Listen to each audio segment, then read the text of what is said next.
Hello, everyone. My name is Lakita, and today I'll be presenting on technology and professionalism in social work practice. Let me just share my screen.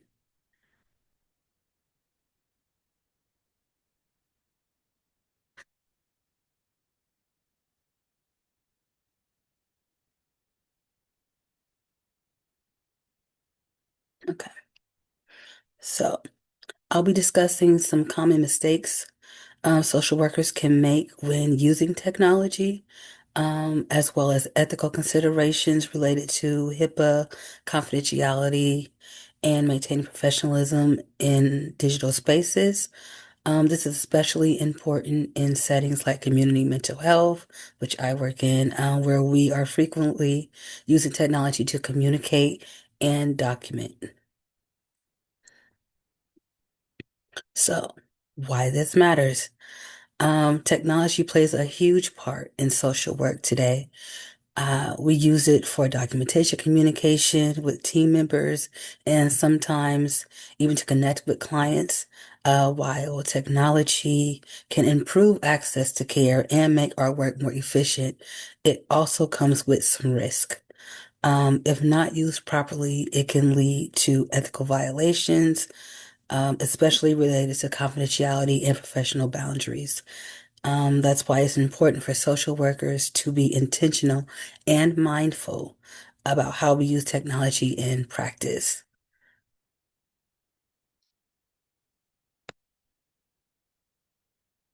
Some common mistakes when using social media. Um, One of the most common mistakes involves, again, social media. For example, possibly adding or accepting friend requests from clients can often like blur lines of professional boundaries, and it can create a dual relationship, which is not healthy or good for the client or the therapist. Um, Even if the intention is harmless, it can still impact the therapeutic relationship that you have with the client. Another issue is posting content that could be seen as unprofessional or indirectly related to work. Even vague posts about like a difficult client could potentially violate confidentiality.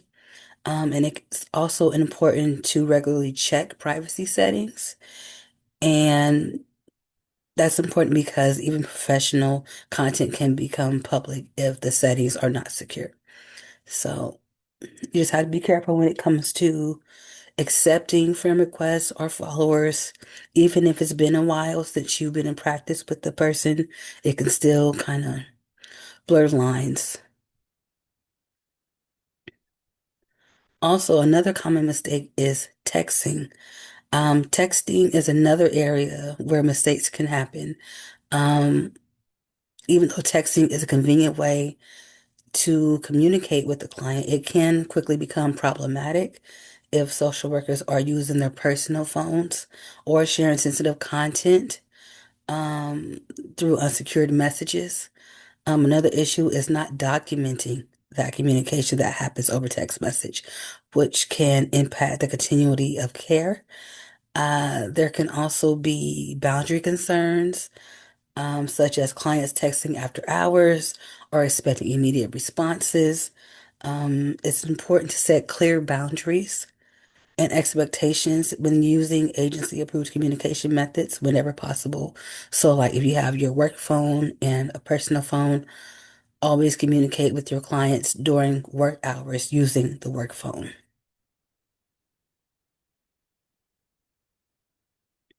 When it comes to using AI and technology, with the increased use of AI, there are also new ethical concerns that arise.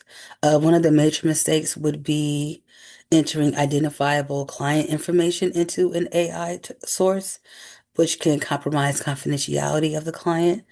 Another issue is relying too heavily on AI without using your clinical judgment. While AI can be helpful, excuse me, it should never replace your professional decision making. And it can also be important to verify any information that you provide to the AI source you're using, since it may not always be accurate or appropriate for a specific client or situation that you're trying to use it for. When it comes to technology and HIPAA, social workers are responsible for protecting their clients' health information at all times. This means using secure encrypted systems, when sharing or storing your client's information. For example, sending clients details through a personal email or saving the information on an unprotected device would be a violation. Instead, we should always use agency-approved platforms and follow policies to ensure that the client information is protected at all times. So, like, for example, I don't know if you can see it here, but if you're sending an email with client information, put encrypt on there. So that way, the information isn't just freely accessible to anyone and only share through your agency's platforms. When it comes to confidentiality and technology, it extends to all platforms of communication, including digital communication. This means we have to be careful about where and how we discuss client information. For example, talking about a client in a group chat or a public setting, even without using their name, could still be a risk because you can still have identifying information about that client.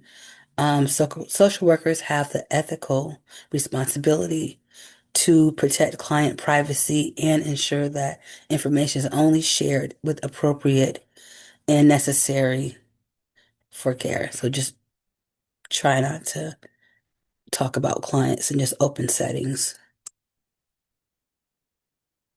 When it comes to professionalism and technology, professionalism also applies to how we use technology. This includes maintaining appropriate communication with clients, setting clear boundaries with your clients, and being mindful in our digital presence. For example, emails, messages should remain professional and focus on client care only. It's also important to separate professional and personal accounts when possible. Social workers should always consider how their online presence may be perceived and how it reflects on their role as a professional.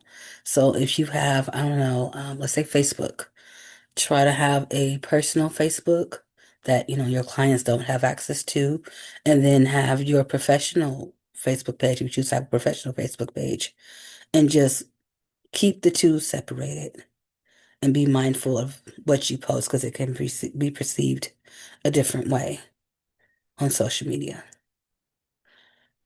Some key takeaways. So to summarize, technology can be valuable in social work, but it must be used ethically and responsibly. Social workers need to be aware of common mistakes and protect client confidentiality, follow HIPAA guidelines, and maintain clear professional boundaries. And being intentional about how we use technology helps provide better care while also protecting our clients and ourselves. Thank you for listening to my presentation. I hope that it helped highlight the importance of ethical and professional use of technology in social work practice. And if you have any questions, feel free to ask away. Thank you.